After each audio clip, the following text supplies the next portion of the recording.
अहम विधेयक पेश किए जाएंगे।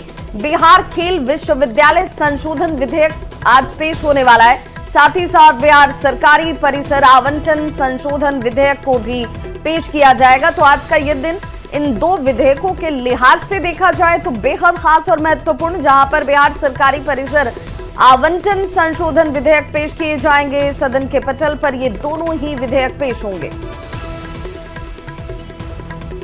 तो शीतकालीन सत्र का आज ये तीसरा और महत्वपूर्ण दिन, 5 दिनों का ये छोटा सत्र लेकिन कई महत्वपूर्ण विधेयकों के लिहाज से बेहद महत्वपूर्ण रहने वाला। और शीतकालीन सत्र के तीसरे दिन आज 2 विधेयक जो हैं वो बेहद अहम जो पेश होंगे। बीपीएससी 69वीं संयुक्त प्रतियोगिता परीक्षा का फाइनल रिजल्ट जारी हो गया है। परीक्षा में कुल 470 अभ्यर्थी सफल हुए। राजस्व सेवा, शिक्षा सेवा समेत अन्य कई पदों पर 361 उम्मीदवार सफल हुए हैं। सीडीपीओ में 10 उम्मीदवार सफल हुए। वित्त प्रशासनिक पदाधिकारी की बात कर लें और समकक्ष में 58 उम्मीदवार सफल हुए हैं। और बीपीएससी से कुल 475 पद पर विज्ञापन निकला था। परीक्षा में उज्जवल कुमार टॉपर बने हैं, सर्वेश कुमार सेकंड टॉपर और शिवम कुमार थर्ड टॉपर बने हैं। पवन कुमार बिहार पुलिस सर्विस में 4th टॉपर हुए हैं और विनीत आनंद को 5वां स्थान हासिल हुआ है। क्रांति कुमारी की बात करें तो क्रांति कुमारी को 6वां स्थान हासिल हुआ है। संदीप कुमार को 7वां और राजन भारती को 8वां स्थान हासिल हुआ है। चंदन कुमार 9वां और नीरज कुमार को 10वां रैंक मिला है। तो बीपीएससी का रिजल्ट जारी हो गया और टॉप 10 के नाम भी अब सामने आ गए हैं।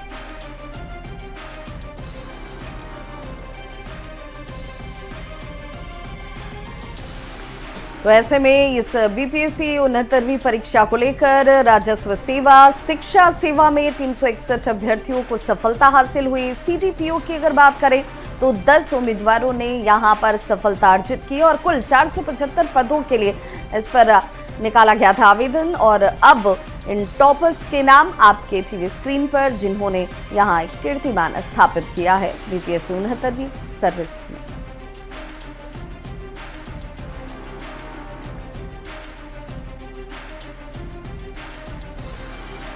%65 आरक्षण के मुद्दे पर शीतकालीन सत्र के दूसरे दिन आरजेडी के नेतृत्व में विपक्ष के विधायकों ने सदन के बाहर और अंदर दोनों ही जगह जमकर हंगामा किया। नेता प्रतिपक्ष तेजस्वी यादव और डिप्टी सीएम सम्राट चौधरी के बीच इस दौरान जमकर बहस हुई। उसमें संशोधन कर दीजिए। एक व्यक्ति को आरक्षण नहीं मिला। 26 नवंबर 2024 पूरा देश संविधान दिवस मना रहा है और इसी दिन बिहार विधानसभा में 65% आरक्षण के मुद्दे पर पक्ष विपक्ष के बीच जोरदार बहस हुई। बिहार विधानसभा के शीतकालीन सत्र के दूसरे दिन ओबीसी, एससी, एसटी के लिए 65% आरक्षण के मुद्दे पर विपक्ष ने आरजेडी के नेतृत्व में जमकर हंगामा किया। शुरुआत सदन के बाहर तख्ती लहराने और नारेबाजी से शुरू हुई, जो सदन के अंदर गर्मा गर्म बहस में बदल गई।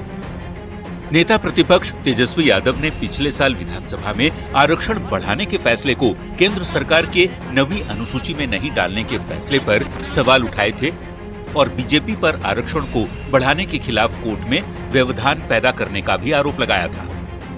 कि नवंबर में ये पारित होता है, कोर्ट का आदेश रद्द होता है 7वां महीना अगले साल 24 में, तो 7 महीना अगर अनुसूची 9 में हमारी सिफारिशों को अगर केंद्र सरकार ने नहीं माना तो आप किसको दोषी समझते? तेजस्वी यादव के आरोप पर डिप्टी सीएम सम्राट चौधरी ने कड़ा प्रतिरोध किया और तेजस्वी यादव को अफवाह न फैलाने की नसीहत दी। गलतफहमी मत फैलाइए। आपको 15 साल आपके आदरणीय माताजी पिताजी को राज करने का मौका दिया था, एक व्यक्ति को आरक्षण नहीं मिला। तेजस्वी यादव के आरक्षण पर दिए बयान पर जेडीयू नेताओं ने भी तंज कसा है। तेजस्वी जी की बातों को बिहार की जनता गंभीरता से नहीं लेती। आपको बता दें, जातीय गणना के बाद बिहार सरकार ने आरक्षण का दायरा बढ़ाकर 65% कर दिया था, जिसका बीजेपी सहित सभी पार्टियों ने स्वागत किया था। फिलहाल कोर्ट ने बढ़े हुए आरक्षण पर रोक लगा दी है। तब से इस मुद्दे पर राजनीतिक वार पलटवार जारी है। न्यूज 18 के लिए पटना से अमित कुमार, संजय कुमार, शैलेंद्र कुमार और आनंद अमृतराज के साथ ब्यूरो।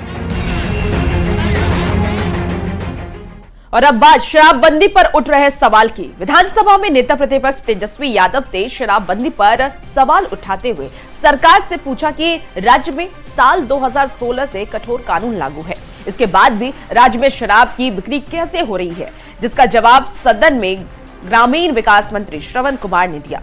वहीं जेडीयू एमएलसी नीरज कुमार ने पूछा कि शराबबंदी की इतनी चिंता है तो फिर शराब कंपनियों से चुनाव में चंदा क्यों लिया। तेजस्वी को श्रवण कुमार का जवाब भी मिला। हर टाइप का ब्रांड आपको मिल रहा है, एक एक करके चिन्हित करके उन पर कार्रवाई भी हो रही है। बिहार विधानसभा के शीतकालीन सत्र के दूसरे दिन सदन में शराबबंदी का मुद्दा गूंजा। नेता प्रतिपक्ष तेजस्वी यादव ने आरोप लगाया कि आए दिन शराब से भरे ट्रक पकड़े जा रहे हैं, लेकिन सरकार बड़े माफिया को पकड़ने के बजाय गरीबों को पकड़कर जेल भेज रही है। एक व्यक्ति या एक बड़े लोगों का नाम बता दीजिए जो आप बिहार से बाहर जहां भी शराब की बोतलें पैक हो रही है, ट्रक से स्मगल करके बिहार में आ रहा है, उन कितने लोगों पर आपने कार्रवाई की है। बड़े मछलियों को आप छोड़ रहे हैं, जो बेचारा गरीब है उसको आप जेल में डालने का काम कर रहे हैं। तेजस्वी यादव के आरोपों का जवाब ग्रामीण विकास मंत्री श्रवण कुमार ने दिया। श्रवण कुमार ने कहा कि एक भी दोषी बख्शे नहीं जाएंगे। कानून का राज है बिहार में, किसी भी कीमत पर बचने वाले नहीं है। एक एक करके चिन्हित करके उन पर कार्रवाई भी हो रही है, और भी जो बचे हुए लोग हैं सब पर कार्रवाई हो। शराबबंदी के मुद्दे पर बिहार विधान परिषद में भी जेडीयू और आरजेडी में एक बार फिर तकरार देखने को मिला। जेडीयू एमएलसी नीरज कुमार ने एक बार फिर आरजेडी पर शराब कंपनियों से 46 करोड़ रुपए से अधिक का चंदा लेने का आरोप लगाया और पूछा कि शराबबंदी वाले राज्य में शराब कंपनियों से चंदा क्यों लिया। और मेरा सीधा आरोप है कि जो शराब कंपनियों से पैसा ले सकता है उससे कोई न कोई आपका डील हुआ है। तेजस्वी यादव इसका खुलासा करें। 2016 में बिहार में शराबबंदी लागू की गई। शराबबंदी को सफल बनाने के लिए सरकार ने हर कोशिश की, लेकिन ये बात भी सच है कि शराब की तस्करी अभी भी जारी है। अब जो पार्टी विपक्ष में रहती है वो शराबबंदी पर सवाल उठाती है, लेकिन वही पार्टी जब सरकार में आ जाती है तो शराबबंदी के पक्ष में खुलकर बोलने लग जाती है, जो अब भी जारी है। न्यूज 18 के लिए पटना से अमित कुमार, संजय कुमार, शैलेंद्र कुमार और आनंद अमृतराज के साथ ब्यूरो रिपोर्ट। तो बिहार विधानसभा में बेतिया राज विधेयक पारित हो गया और इस बिल के पास होने के बाद से बेतिया राज की 15,000 एकड़ से ज्यादा की जमीन बिहार सरकार के कब्जे में आ गई। ये सब संभव हो पाया है आईएएस के पाठक की वजह से। देखिए हमारी ये खास रिपोर्ट। बेतिया राज की संपत्ति को राज्य सरकार में निहित करने संबंधी विधेयक 2024 के संबंध में मैं सदन को बताना चाहूंगा कि इस विधेयक के माध्यम से बेतिया राज की संपत्ति को अब राज्य सरकार में निहित किया जाएगा। शीतकालीन सत्र के दूसरे दिन विधानसभा में एक अहम बिल बेतिया राज विधेयक ध्वनि मत से पारित हो गया। इस बिल के जरिए बेतिया राज की 15,000 एकड़ से ज्यादा की जमीन सरकार की हो गई। करीब 7,960 करोड़ की जमीन पर बिहार सरकार का कब्जा हो गया। बेतिया राज की जो भी परिसंपत्ति है वो सरकार की हो गई। अब उस जमीन पर अस्पताल, विश्वविद्यालय, कॉलेज, स्कूल और अन्य संस्थान खोले जाएंगे। बेतिया राज की कुल भूमि 15,000 एकड़ से अधिक है, जिसमें अधिकांश भूमि लगभग 15,215 एकड़ बिहार में है। उत्तर प्रदेश में लगभग 143 एकड़ भूमि है। तत्कालीन बेतिया राज के महाराज हरेंद्र किशोर सिंह की नावल्द मृत्यु के बाद उनकी पत्नी श्रीमती जानकी कुंवर को अंग्रेजों के द्वारा अक्षम घोषित कर दिनांक 1 अप्रैल 1897 से बेतिया राज को प्रतिपाल्य अधिकरण अधिनियम कोर्ट ऑफ वार्ड्स एक्ट 1879 के अधीन कर लिया गया था।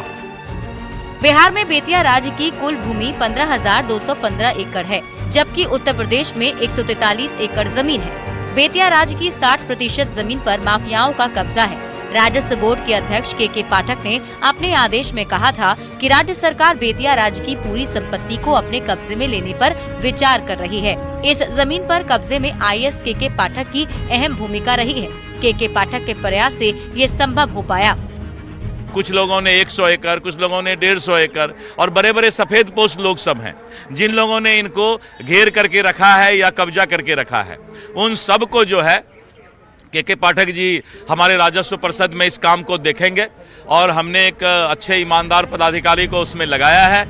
विधेयक के पारित होने के बाद बेतिया राज्य की सारी संपत्ति अब बिहार सरकार की हो गई है। 1954 में महारानी जानकी कुंवर के निधन के बाद बेतिया राज परिवार के आखिरी सदस्य की विदाई हो गई थी। बेतिया राज्य की अधिकांश जमीनें पूर्वी चंपारण और पश्चिमी चंपारण में है। न्यूज़ 18 के लिए पटना से आनंद अमृत राज की रिपोर्ट। प्रशांत किशोर बिहार पर अपने बयान से लगातार विवादों में है। प्रशांत किशोर ने पहले बिहार की तुलना सूडान से की, फिर कहा कि बिहार में लोग पैसे लेकर वोट बेच देते हैं। प्रशांत किशोर के इस बयान पर लगातार सियासत तेज है। मैंने अपनी जिंदगी में वो दिन देखा ही नहीं है कि मेरा पेट भर गया और तसले में अभी भात बाकी है। तो आदत लग गई है, 1000 रुपया मिलेगा और वोट बेचेंगे। बिहार की सियासत में प्रशांत किशोर का बयान एक बार फिर सुर्खियों में है। प्रशांत किशोर ने पहले तो बिहार को फेल स्टेट और बिहार की तुलना सूडान से कर दी थी। फिर ये भी कहा कि बिहार के लोग 1000 रुपए लेकर वोट बेच देते हैं। जिसको आदत लग गई है, 1000 रुपया मिलेगा और वोट बेचेंगे, उसको अपने बच्चों का दर्द नहीं समझ में आ रहा है, तो प्रशांत किशोर का भाषण सुनकर अपना मन बदलेगा। प्रशांत किशोर के बयान पर सियासत गर्मा गई है। प्रशांत किशोर पर बीजेपी नेता रामकृपाल यादव जमकर भड़के। रामकृपाल यादव ने कहा कि उपचुनाव में हार की हताशा में प्रशांत किशोर इस तरह का बयान दे रहे हैं। तो पप्पू यादव ने कहा कि पीके सैकड़ों हजार करोड़ लेते हैं, जनता 5000 रुपए लेती है, तो इसमें बुराई क्या है। पॉलिटिकल पार्टी के नेता हैं जिनको जनता ने पिछले चुनाव में जो उपचुनाव हुआ था रिजेक्ट कर दिया है। खिसियानी बिल्ली खम्बा नोचे वही चरितार्थ कर रहे हैं, गुस्से में हैं और इसीलिए अनाप शनाप बोल रहे हैं और बिहार की प्रतिष्ठा को गिरा रहे हैं। कोई 5000 लेता है, खरीदार होनी चाहिए इस दुनिया में, ऊपर से नीचे भी गरीब नहीं। 1000 रुपया में प्रशांत किशोर की जिंदगी चल जाएगी गरीब की, 5000 में। उपचुनाव में हार के बाद प्रशांत किशोर के बयान से सियासत सुलग गई। प्रशांत किशोर एक तरफ बिहार में गरीबी भूखमरी का दर्द बयां कर रहे हैं, तो विपक्ष का कहना है कि उपचुनाव में करारी हार के बाद प्रशांत किशोर बौखला गए हैं। प्रशांत किशोर हार मानने वाले नेताओं में नहीं गिने जाते हैं। पीके ने अपने बयान से बिहार की सियासत को एक बार फिर अपनी तरफ मोड़ दिया है। न्यूज़ 18 के लिए दिल्ली से अमितेश और पूर्णिया से कुमार प्रवीण की रिपोर्ट। और बड़ी खबर रांची से, जहां पर झारखंड में संभावित मंत्रियों के नाम जो हैं वो अब सामने आने लगे हैं। जेएमएम और कांग्रेस में मंत्री पद की रेस की शुरुआत जीत के साथ ही हो गई थी। जेएमएम से मुख्यमंत्री और 6 मंत्री बनने की चर्चा है। जेएमएम अनुसूचित जनजाति समाज से 3 नामों पर मोहर लग सकती है। ये मानकर चला जा रहा है कि 3 ऐसे नाम होंगे जो जनजाति समाज से आने वाले लोग होंगे। और ऐसे में वो नाम कौन से होंगे? तो दीपक बिरुआ, रामदास सोरेन का नाम इस वक्त इस रेस में आगे चल रहा है। संथाल परगना की बात करें तो संथाल परगना से चूंकि जीत बड़ी मिली है, इसलिए लुइस मरांडी और दक्षिणी छोटा नागपुर प्रमंडल से भूषण तिर्की का नाम इसमें शामिल बताया जा रहा है। साथ ही साथ मंगल कालिंदी, उमाकांत रजक भी दावेदारों में शामिल हैं।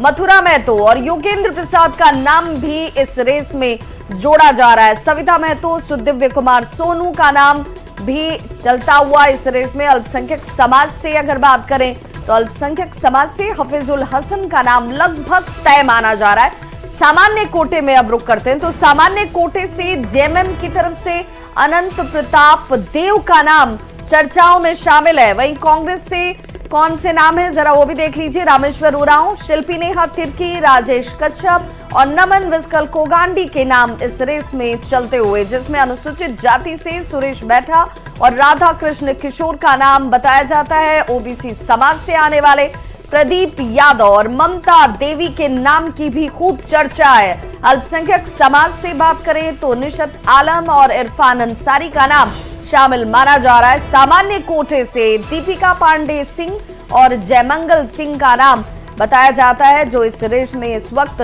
आगे चलता हुआ। आरजेडी से चूंकि 4 मंत्रियों ने जीत हासिल की है और इसीलिए दावेदारों में सुरेश पासवान, संजय प्रसाद यादव और संजय सिंह यादव के नाम की चर्चा चल रही है। तो नई कैबिनेट लेकिन फॉर्मूला पुराना ही चलता हुआ इस वक्त जेएमएम से 6, कांग्रेस से 4 और आरजेडी से 1 मंत्री बनाए जा सकते हैं। हेमंत सरकार का जो खाका है वो लगभग तैयार माना जा रहा है।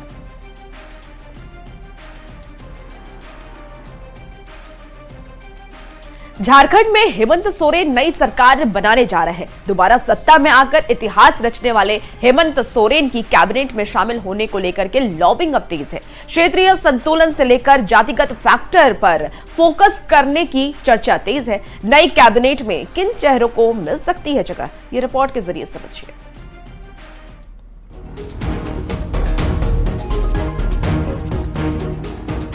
चुनाव में बम्पर जीत के बाद झारखंड की सत्ता में हेमंत सरकार की ऐतिहासिक वापसी हुई है। शानदार रिजल्ट के बाद रांची के मोरहाबादी मैदान में हेमंत सोरेन चौथी बार सीएम पद की शपथ लेने जा रहे हैं। नई कैबिनेट के गठन को भी अंतिम रूप दिया जा रहा है। चर्चा है कि 5 विधायक पर 1 मंत्री पद मिलने की संभावना है। जेएमएम से 6, कांग्रेस से 4 और आरजेडी कोटे से 1 विधायक को मंत्री बनाने का फॉर्मूला तय किया गया है, जिसमें क्षेत्रीय संतुलन और जातिगत फैक्टर पर भी फोकस रहेगा। मुख्यमंत्री इंक्लूडिंग 7 चेहरे हमारी पार्टी से हो सकते हैं, 4 चेहरे कांग्रेस से हो सकते हैं, 1 आरजेडी से हो सकते हैं। हेमंत सरकार की नई कैबिनेट में कई नए और पुराने चेहरों को शामिल करने की बात चल रही है। जेएमएम कोटे से दीपक बिरुवा, हफीजुल हसन, रामदास सोरेन और मथुरा महतो को मंत्री बनाने की चर्चा है। सुदेव सोनू, योगेंद्र प्रसाद, हेमलाल मुर्मू और लुइस मरांडी भी दौड़ में शामिल हैं।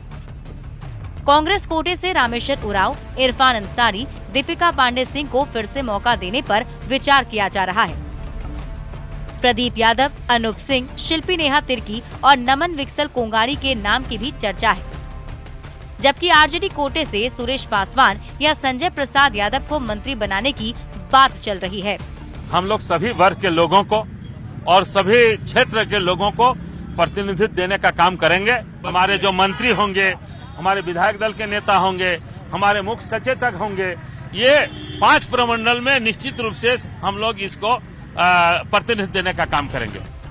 क्षेत्रीय गुणागणित के साथ साथ जाति धर्म के फैक्टर को लेकर भी लॉबिंग तेज है। पिछली बार 2019 में जेएमएम से 5, कांग्रेस से 4 और आरजेडी कोटे से 1 मंत्री बनाए गए थे, जबकि 1 मंत्री पद खाली रह गया था। इस बार देखना होगा कि कौन से मंत्री रिपीट होते हैं और किन नए चेहरे को हेमंत सोरेन की कैबिनेट में जगह मिलती है। रांची संवाददाता अविनाश के साथ ब्यूरो रिपोर्ट, न्यूज़ 18।